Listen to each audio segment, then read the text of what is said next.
My sister-in-law tried to deliberately ruin what was supposed to be the happiest day of my life. But karma is a bitch, and she got exactly what she deserved. I still haven't forgiven her for being the petty little child she is, though, and she hates me and somehow blames me for something that is entirely, unquestionably her fault. My husband refuses to directly say anything to her because he feels bad for her, and I'm just so sick and tired of everything and really need to vent. To give some background, my sister-in-law, Alice, had been engaged for 2 years to Mike and was always vocal about wanting to start a family and getting married. Mike is a decent guy as far as I can tell, but I honestly don't understand why they were together. They dated for 6 years and have been estranged for two, but we have heard basically zero wedding talk from either of them apart from the initial hype for a short period after the engagement. I've been with my husband for almost 3 years now, and as long as I have seen Alice and Mike, I have never understood their relationship dynamic. They basically have no shared interests. She is often cold and passive aggressive to him for no reason, and the whole relationship just doesn't make sense to me. My husband used to say that they've been together for so long that they feel stuck together. I think the reason Alice never really warmed up to me is because my husband and I have always been really happy together, and our relationship has been wonderful, unlike hers. The rest of his family have been really nice to me, but Alice has just sort of tried to one up everything I do and downplay all our relationship milestones. When my husband proposed to me on our first dating anniversary, she was pretty dismissive about it and even told him that he might regret rushing into marriage with someone he doesn't know very well. Back to the wedding now. My husband and I decided to tie the knot in a small ceremony with close family and friends. We didn't want anything too extravagant, but we still put a lot of effort into making it a memorable day. The decor and everything else was exactly how I had always dreamt my wedding day would be like, and it was honestly perfect. The ceremony went smoothly, and we were both overjoyed to finally be married. The reception started great too, with everyone enjoying the food and the open bar, which was the one thing we splurged on. My husband and I had just finished our first dance when my sister-in-law tapped me on the shoulder. She had a huge smile on her face and said, "I have some news to share with everyone." I was taken aback, but I hoped it was going to be something positive, like she had a surprise for us or something of that sort. But that was extremely stupid of me. Looking back, I realized that hoping anything good would come out of my sister-in-law's mouth would be positive towards me was just stupid. She gathered everyone's attention and said that she had happy news to share. As soon as she started talking, I could tell that it was something else entirely, and that she was going to pull some crazy antic. "I'm pregnant," she announced, holding up a pregnancy test. At first, I didn't know how to react. I was happy for her, of course, but I couldn't believe she had chosen this moment to make the announcement. It was clear that she was trying to upstage my wedding and steal the spotlight. My husband noticed my discomfort and tried to diffuse the situation, congratulating his sister and trying to make light of it, but I could tell that he was also upset about what had happened. But it was what Mike did next that truly turned the event into a disaster, both for me and my husband, but particularly for Alice herself. He was drinking near the bar when Alice made the announcement, which was odd in itself. But I just ignored it because what could anyone even expect from those two? But I also noticed that after the announcement, she went up to him and they went to a corner and it was clear that they were arguing. I tried to get my husband to intervene before things escalated, but he didn't want to step between them and potentially make things worse. We both spent the next 15 minutes trying to distract our guests while Alice and Mike's argument became visibly worse. As I've mentioned before, it was a small ceremony and there weren't many people invited in the first place. Among the people who were invited, almost everyone knew both of them, so the whole thing was hard to ignore. And pretty much everyone got uncomfortable. Things reached their peak when, after around half an hour of them arguing, Mike loudly said that he was done with this crazy shit and loudly announced to everyone that he had something to say. Meanwhile, Alice was frantically trying to stop him. I braced myself for whatever was about to happen. Mike directly came up to me and said that he owed me an apology because of Alice. I asked him what he meant, and he said that Alice wasn't pregnant, and if she was, it wasn't his because they had been sleeping in separate beds for the last 5 months, and she probably just made up this crazy story because she was jealous of all the attention I've been getting. It was clear that he was more than a little drunk, and my husband tried to stop him, but he wouldn't budge.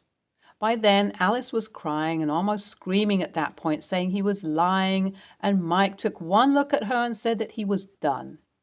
He said he's over her constant drama and her obsession with me, and that they're over. He left before anyone could say anything. The rest of the night was awkward, to say the least. We tried to put on a brave face and continue with the celebrations, but I couldn't help feeling like my special day had been ruined. I had always dreamed of having a perfect wedding, and now it felt like a distant memory. Alice was completely inconsolable, and we ended the party like 2 hours before it was supposed to end because everyone was super uncomfortable. I mean, I'll be honest. I'm not a complete monster, and I do feel bad for Alice about how things turned out. Mike has moved out of their house, even though she begged him to stay, and even suggested couples therapy. And she has been living with my in-laws because she doesn't want to be by herself. But a small part of me can't help but feel satisfied with how things turned out. I feel like, in a way, she deserves it for constantly belittling me throughout the years. The least she could do is to not ruin my wedding day. Update 1. I honestly thought this would be a one-time rant post, but some very interesting things happened that I gotta tell you guys. So, my wedding was a week ago, and I posted 2 days after the ceremony. Last night, Alice reached out to me out of nowhere, saying that I gotta talk to Mike and let him know that I forgive her and that we never had any drama between us. I was completely bewildered at this and asked her why, and she said that Mike thought she was obsessed with me and tried to make their relationship like me and my husband's, and if I tell him that's not true, he might consider getting back with her.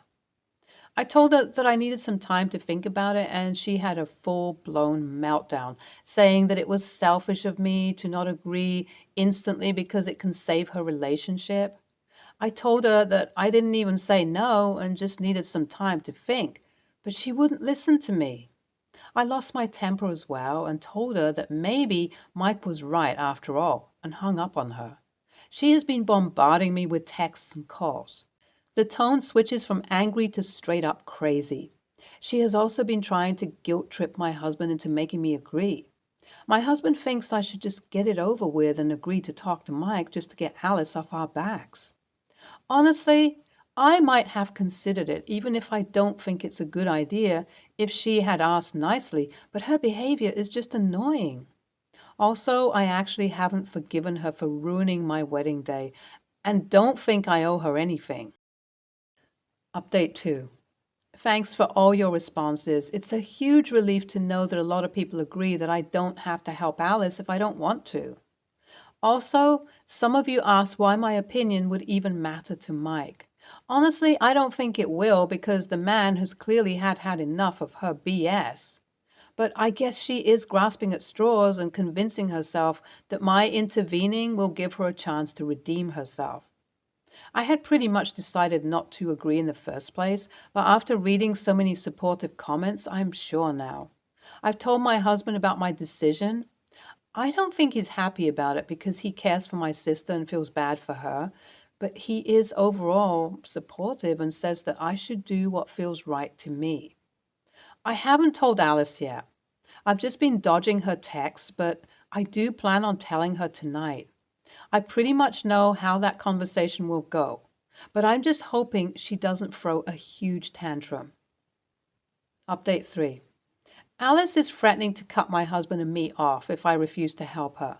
My in-laws refuse to take part in any of this and say that the three of us should sort it out.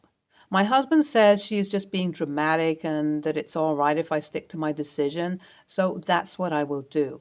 Thanks for reading along. I appreciate you guys.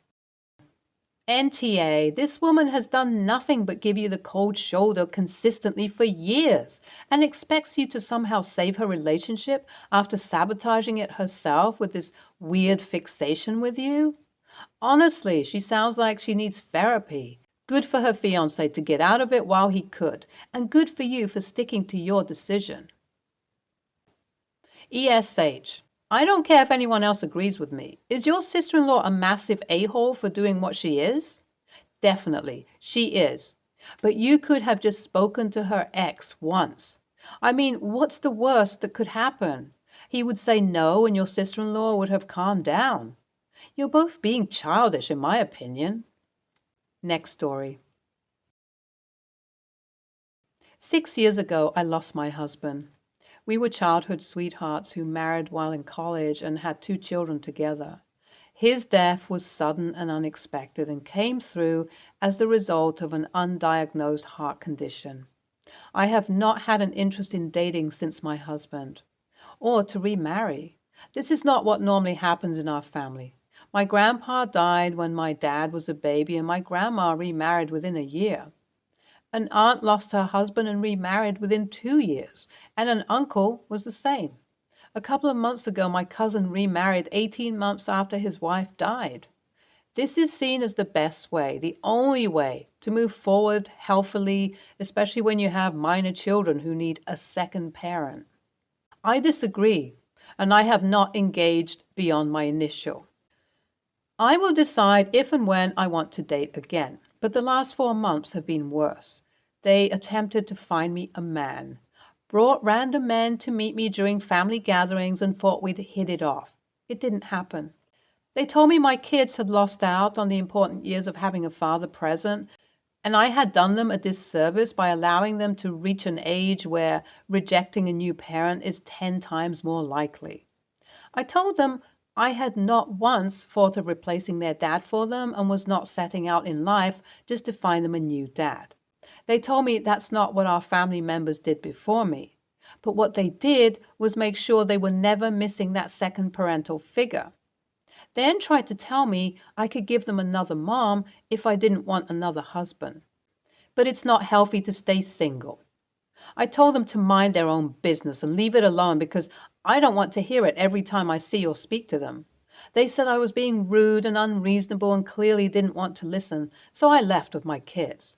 They said I was taking their concern and throwing it back in their faces, which wasn't fair of me. AITA? NTA. With minor children, it's important that they have strong role models of different genders in their life, but nothing says that has to be their parent's spouse. I'm assuming you're female. Forgive me if I'm wrong. So you'd want to make sure they had steady, active male presences in their life in addition to your strong presence. But that can take so many forms. Uncles, grandfathers, close male friends of the family or of yours. A big brother, big sisters, foundation buddy, a scoutmaster, etc., etc. If you're somebody in a place where you want another romantic partner, that's great. If you never are, then good for you for knowing yourself and trusting your own knowledge of yourself and your needs. In this day and age, there's no need to marry a second partner for the child's sake. That was only remotely needed back when it was basically impossible for a single parent to keep a child housed and cared for. One of the advantages of modern conveniences is that they give us options and more ways to live happy, healthy lives than our ancestors did. Pushing potential partners at you is tasteless and rude. The only time when this kind of matchmaking is cool is when someone literally asks for it, as in tells their family that they want them to bring potential partners around like yours is doing. The fact that your other family members remarried quickly is irrelevant. It's not what you want or need, so they need to lay off. NTA, your family is completely out of line, and I'm so sorry that you have to go through while dealing with the loss of your husband. Your decision when, whether or not to date after that should be your choice, and it's nobody else's business. Next story. Last summer, my brother's wife left him. He initially tried to hide the reason why, but as it turns out, He had been abusing her, and she finally left him over his treatment of her oldest son. They have 4 children together, 8 male, 5 female, 4 female, 0 male. And she has an older son, 16 male. After finding out the reason for separation, my sister and I no longer have a relationship with our brother. My dad and brother couldn't care less to have found out that their brother was abusing his partner and have been painting his ex the one to blame. My mom is having a hard time. My brother has always been her favorite child, and although she has become a lot colder with him, she still has a relationship with him. When sister-in-law left my brother, it was the start of the kids' summer break, and she took them to stay with her dad in a different state. A month later, she gave birth to her youngest child. When my mom found out the baby had been born, she was upset that sister-in-law hadn't contacted her as she had been present for her other kid's birth. When she tried to contact sister-in-law, she couldn't answer her calls and messages. In August, sister-in-law moved back to our city so the kids could return to the same schools. Her and my brother have also sorted out custody, child support, and my brother is only allowed a few hours of supervised visitation a week. Since then, my mom has been smothering sister-in-law. It comes from a good place. She feels guilty about what her son did and wants to support sister-in-law. She's been going to all the kids' events, sports games, taking them out regularly, spoiling them with gifts. I think she spent close to $1,000 on the 16-year-old's birthday, and has been inviting herself over to sister-in-law's house a lot. I know sister-in-law is grateful for the help. I think she finds my mom's presence a bit much. She recently told my mom, while I was present, that she didn't want to see her until spring break, and that afterwards they would sit down and create some boundaries in their relationship and her relationship with the kids. My mom was very upset and called my sister-in-law ungrateful for everything she had done for her and that she would struggle as a single mom without her help. They argued for a while before my mom and I left. In the car, my mom tried to get me on her side, but I told her I agreed with sister-in-law and that she had been smothering her and the kids too much and they needed space. A few days ago, my mom and I got into an argument about it again. My mom tried to defend herself by saying something along the lines of, "It's not my fault, brother abused her." To which I responded that she did hold some blame as she was the one who raised him and arguably helped program his sense of arrogance by favoring him. My mom is now angry at me that I would take sister-in-law's side and overreact about what I said. Even my sister thinks I'm in the wrong. AITA? NTA, it's very possible for acts of generosity to actually be selfish, and it sounds like this is happening here.